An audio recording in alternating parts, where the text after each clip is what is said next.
Anyone know who Psy is? No, probably not. No. But I love music. So when you guys categorized me as an Asian in the first 10 seconds and you thought you knew me, what is that called? Stereotypes? Okay. Nice job. So what is a stereotype? Judging, categorizing people based off of what we think we know. So what are the consequences of stereotyping?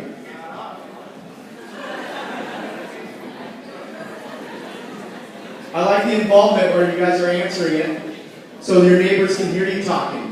So there's a positive to it, right? One of the positives I've experienced in stereotyping is it gets me to think quickly on what I think I know about the person so I can connect with them, right? But there's also negative consequences, because then you put people in a box. So when you think I know Kung Fu, and I don't, what does that do? Yeah. So what are these examples in the world? Where have you experienced or know about stereotypes in this world?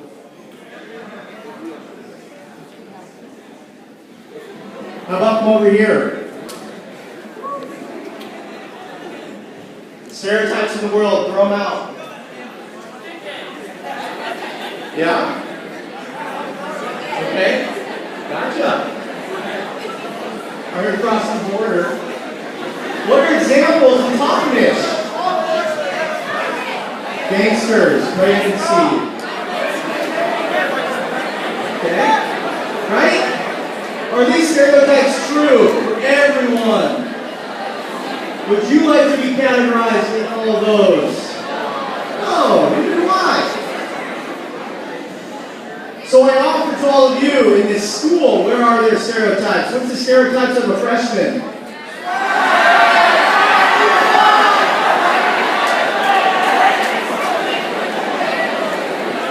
Is it true, freshman?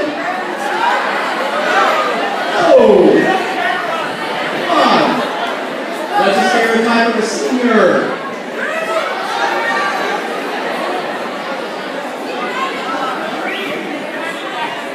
Right? So we're categorizing all of us in this school. So what would it look like if you took the time to be aware that we're stereotyping? Just do it. We do it. That's all there is to it. Our mind takes us to a place immediately, just like when you hear just do it. When you say just do it, what comes to your mind? Easy. It comes right to your mind. That's all there is to it. You can't fight it. It's embedded. So if you're aware that you stereotype, that's a good thing. Because we all do it. Question is, how are you going to respond when you know you're stereotyping? So that's what I offer all of you today. Now I'm going to share some stories. And in the stories, there's some messages. And so what I challenge all of you to do, I invite you all to do today in the stories, is to get a message. Now, I don't have an expectation that you get the message that I want to, or that I'm intended to do, okay? Everyone's to get their own messages. And storytelling is powerful. You all have your own story. And all of our leaders here have stories, our teachers, our coaches. It's the way we lead. That's the way we listen through stories. Because the power in story is what? When I was in the movie business, I was working for Jim Caviezel, now working on this with the producer for When the Game Stands Tall. They write stories. And then you watch movies. Who here likes movies? And when you watch a movie, words become pictures. The pictures become emotions. And that's what sticks. And so as a leader, this leader is communicating vision to you. They're not only using their words, but their purpose is to create a picture so that you have emotion to it. Then you're attached. That's what we're going to do today. And you guys get to play around with it, okay? So here's some pictures to have fun. Put some fun at me. So here I am. Colton High School. But Colton High School is also Colton Elementary. So I grew up in a town called Colton, Washington. Does anyone know where that is? Colton, Washington. 12 miles south of Pullman, where WSU is. How many students are in here today? A lot. Over 800 probably. That's my guess. And my town cut that in half. My town was 300 kids, people, senior citizens. That's the population, 300. So my school was K through 12, 2 floors. So when I walked into school as kindergartner, here I am, class of 14, which was me. Yeah, that was me. So my parents immigrated from Vietnam in 1975. And when they came to Vietnam, 4 families in Polk, Washington sponsored 14 Vietnamese that were in a camp down in California. And 14 Vietnamese shared one home, 500 square foot home, 2 bedrooms, 1 bath. Right? Raised me, my 2 little brothers and sister. It was awesome. Why? Because we had family. That was important. So in kindergarten, this is what I remember. Finally, first day of school, kindergarten, right? Going up the chalkboard. Because we had chalkboards in. Does anyone have chalkboards anymore? Yeah, see? I love it. Things are changing. So I had a chalkboard, and I would go up to the chalkboard and I would write in my name. Because there was a hot lunch column, and there was a cold lunch column. And you had to write in your name what you're going to have for lunch. And mine was always cold lunch. Mom always packed me a bag. So I would go up to that board, and I would write my name. T-A-M. Man, how did that feel, do you think, as a kindergartner? 5 years old, writing a girl's name. T-A-M. But in Vietnamese, it's pronounced Tam. Thank you. In America, that means Tammy, Tamara. It's a girl's name. And in kindergarten, when I'm writing that name, immediately I felt different. And I made the choice that I no longer wanted to be Vietnamese. Changed my identity. What did I want to be? I wanted to be Caucasian. I wanted to be white. I wanted to be American. So what did I do? Change the A to an O. That simple. And now I'm American. And you know, it's amazing. Because, right? Is that simple $60 support to change the name? And so that created my journey of creating the belief that it's important to what? Fit in. So important to me. Fit in. From the get-go, 5 years old. There I am. Here's my little, that's my sister.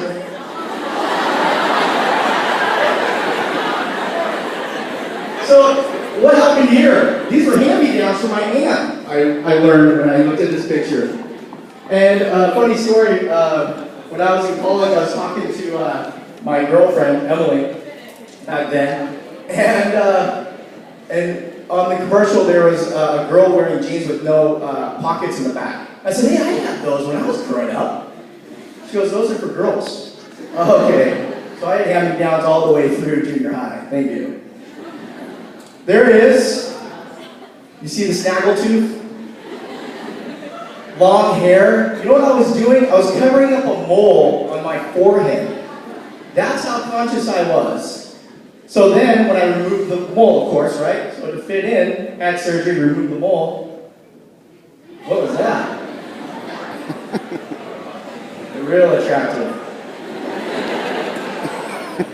So here's a story here. This is my senior year. And my 2 little brothers, Bun and Troom. That's right, hamburger bun and Troom rhymes with broom. And it was awesome because as a senior, I got to play sports with them. Troom was a freshman and Bun was a sophomore. So, you know, in that small town where we played 8-man football, right? So we're missing a receiver, we're missing a tackle, we're missing 1 tight end. In baseball, we also got to play sports here. So it was an awesome bond. And when I got older, my mom told me a story.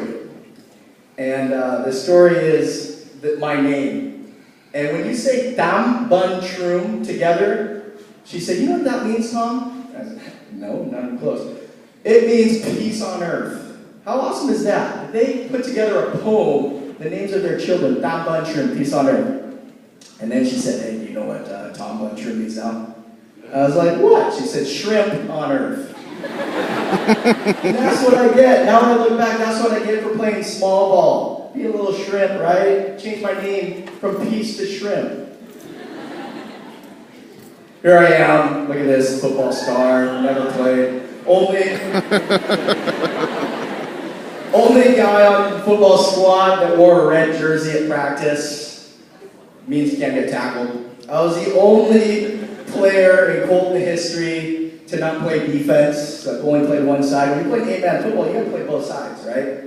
And but you know what? I learned a lot in football, and you all are too. You're learning it in your sports and your activities, and so this story is really important to me because although I wasn't the best, it got the best out of me, and I think that's the most important thing that I learned playing football. There I am in graduation, senior year. Thank you. So I was the first to graduate in my whole family, all throughout, because everyone else is in Vietnam. So it's me, my parents, my brothers and sister, and everyone else is in Vietnam. So I'm the first in my whole generation to graduate high school. By show of hands, how many of you will be the first to graduate in your family? Woo! All right. I like it. What else here? At this graduation, I also got to give a speech. It was my first time giving a speech in front of an audience. And I remember in 8th grade, my mom set the vision for me and said, I don't care what you do in school except for you're going to be up there giving a speech your senior year to say thank you to this community. And that's what I did. Didn't matter how it was going to happen, but I made sure that I was going to get enough grades so I could give that speech and say thank you to the community. So what is this? Does everyone have a boyfriend or girlfriend? What? You're probably just dating, right? High school we date. All right. So this is my high school sweetheart. This is Emily. She went out with me for one day in 7th grade and dumped me. I got her back in high school. It was good.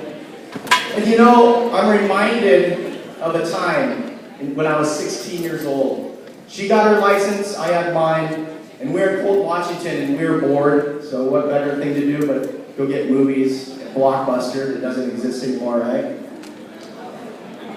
Oh, it does, good. We have some in Seattle, too. And, you know, I remember leaving the house with Emily that day, telling my mom, hey, we're going to go get movies, driving from Colton to Pullman, because nothing's in Colton. And what did my mom say before I got in the car? Be safe. What do you do when you're going to be safe in a car? Buckle up. What? Buckle up. She said buckle up. That was what she said every time. And I remember being in that driveway, and we're backing out. My mom is watching me, has laser eye vision on me. And what do? I click in. Boom. I'm in the passenger seat. I'm clicked in. We roll, and we're good halfway to Pullman. Guess what I do? Unbuckle. And I remember Emily going, so why did you do that? I said, because it's uncomfortable. But you know what I was really saying? When I look back, when I unbuckled, I was saying, I'm invincible. I'm invincible. Nothing's going to stop me. –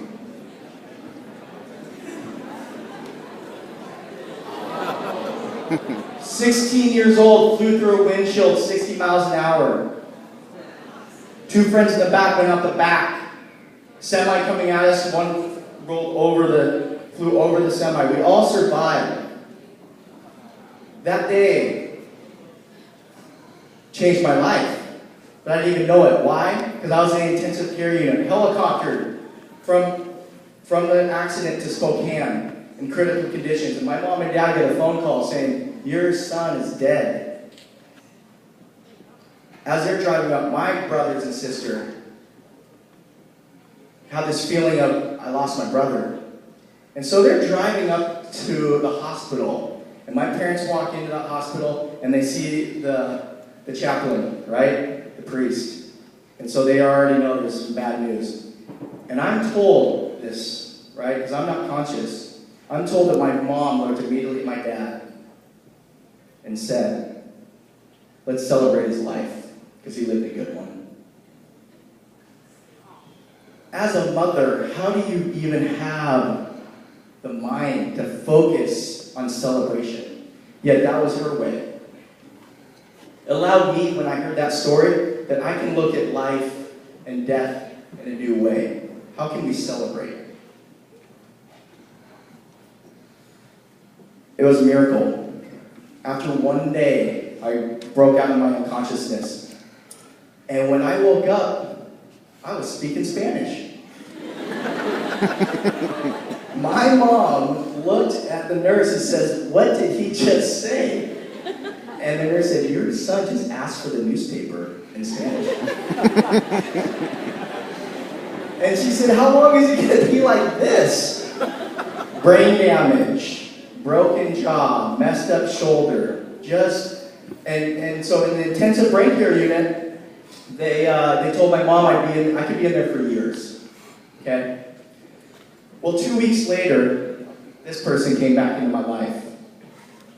You remember this kindergarten picture? Remember my high school sweetheart? Well, sitting right next to me in that kindergarten picture is my high school sweetheart. That's Emily. She's the one that was driving the car. She comes back 2 weeks later into the hospital to come visit me. And what do I remember? I remember laying in a hospital bed, looking forward and seeing get well cards, and looking to my right, and Emily reading me get well cards. The nurse comes running in, my mom comes running in, Emily's mom comes running in and said, "What did you do, Emily?"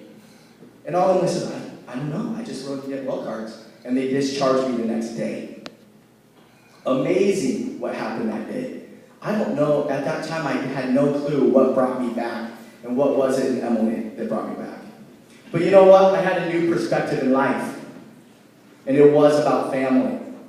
And for me, it was taking the time to learn what my family was all about. And so, from kindergarten, not wanting to be Vietnamese, and then choosing to come home at lunch to talk to my parents about what are they all about? What was it like for them?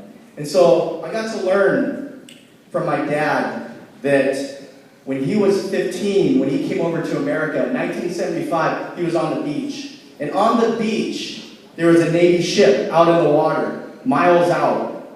He's got a gun, and there's war going on the beach. And he has to make a choice. Is his choice to go back and fight, or is it to go on to the Navy boat? And split decision, he said, "I'm going to go on the boat."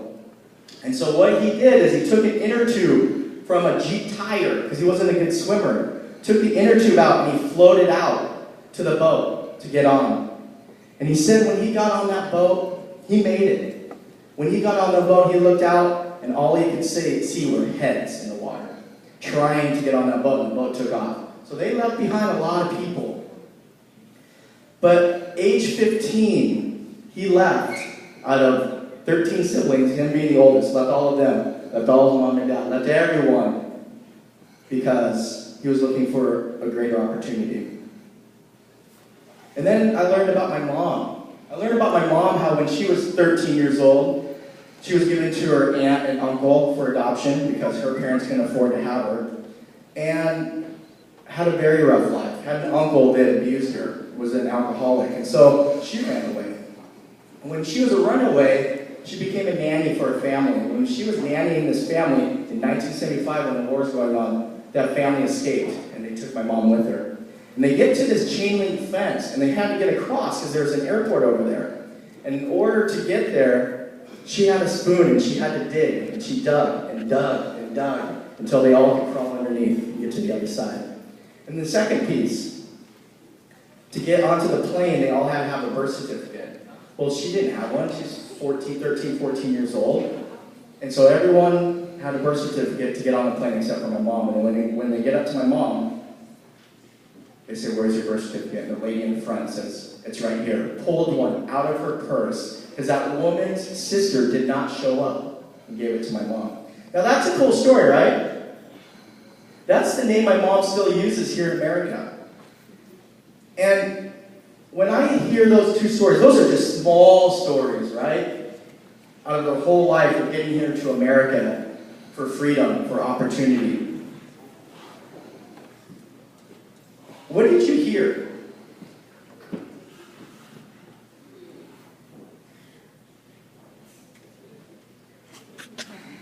We're to talk about the stories that I've told.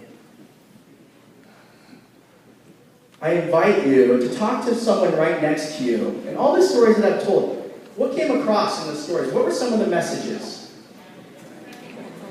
Go ahead and talk to a neighbor.